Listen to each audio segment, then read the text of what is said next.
Welcome to the show. Jason here. We've got a great show today. Last week we did a video where I made a Kydex press and made a sheath for a knife. Well, it turns out Kydex can be used for a lot more than just knife sheaths. Here is the excellent Wasp 22 Magnum from North American Arms with one-of-a-kind custom grips from GeographyCzar. Shout out to my brother. I'll have a link up here. And today I am going to make a pocket holster for this revolver. Now, since I'm making this for myself, of course, I can customize it perfectly to fit in the pocket of my pants. So I put on a pair that I regularly wear, and I used some cardboard to sort of rough out a shape that would fit well in the pocket, would secure the revolver well, and would keep the revolver in a position that was easily accessible. This is really just a rough guide to give me a sense of the size and shape of the Kydex pieces that I'm going to need to cut out. And of course, the finished version of the holster will have some features that clearly this cardboard mock-up does not. So there's a couple of ways you could do this. I could have used one large sheet of Kydex and folded it over, but I decided to go with the sort of two-piece sandwich method, which will give me the opportunity to position the revolver exactly where I want it. Now, Kydex can be cut in a few different ways. If I'm making a straight line in Kydex, I'll usually just score it and then sort of bend it until it snaps. So that's what I'll be doing here. Don't worry about that knife. Normally, I would use something like a box cutter or an exacto knife or whatever, but I happen to be sort of torture testing this knife for another review that I'm going to do in the future. I actually have a review on this knife already, which I'll link to here, but that was really a preliminary review, and I wanted to put it through its paces and get a better idea of how it stands up to abuse. So the next thing here is to tape up the parts of the gun that are going to be inside of the holster. I'm doing that for a couple of reasons. One, I don't want to have a fit that's too snug because I want to be able to easily draw the gun from the holster when it's riding in my pocket. And two, especially in certain areas here, I want there to be a little extra space between the Kydex and the metal parts of the gun, so that if something, some dust or something works its way in there, it's not going to very easily scratch the surface of the gun.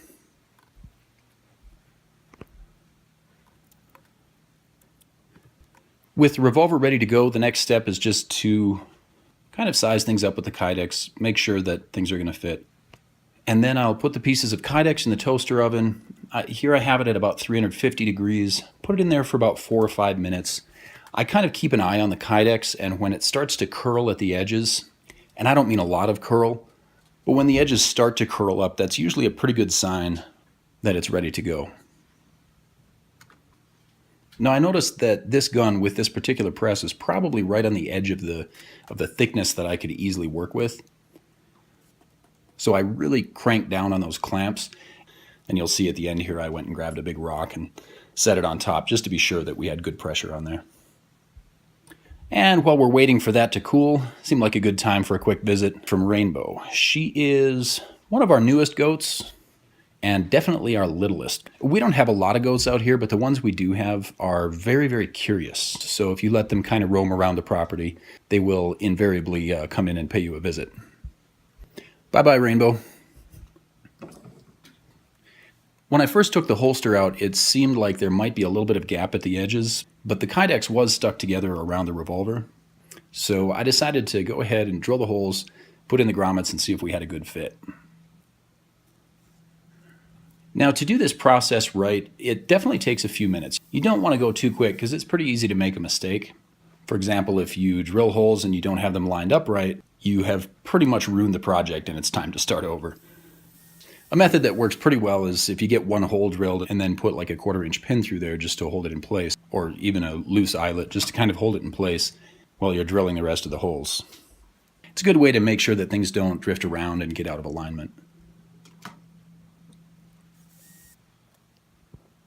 So again, to get this right, just take it slow. If things don't fit quite right, you can grab the drill and expand a hole just a little bit. The eyelets, once you get them peened over, will hold very securely in place, and they'll cover, any kind of minor error that's in there.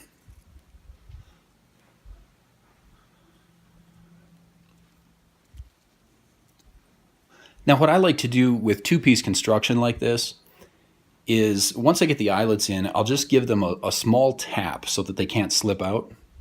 And that gives me a little bit of play between the two pieces of the holster. Not enough that things are going to be flying around, but just enough that I can get in there with an air hose later and blow out any debris that's inside of there.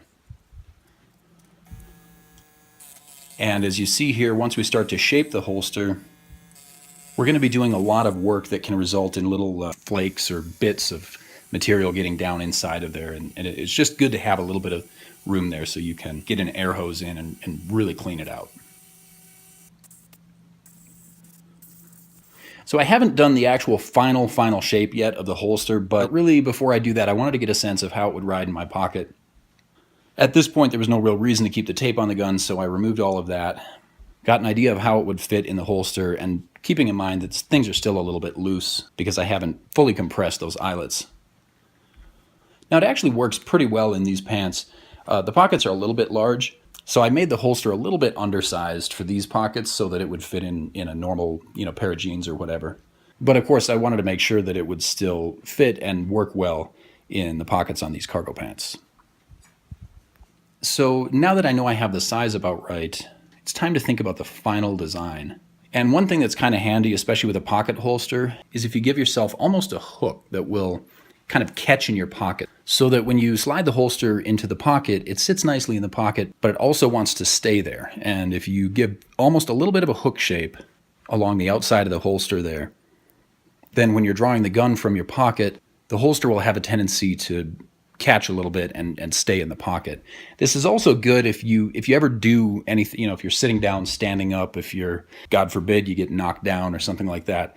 The holster has a tendency to stay in your pocket. It isn't just going to fly out.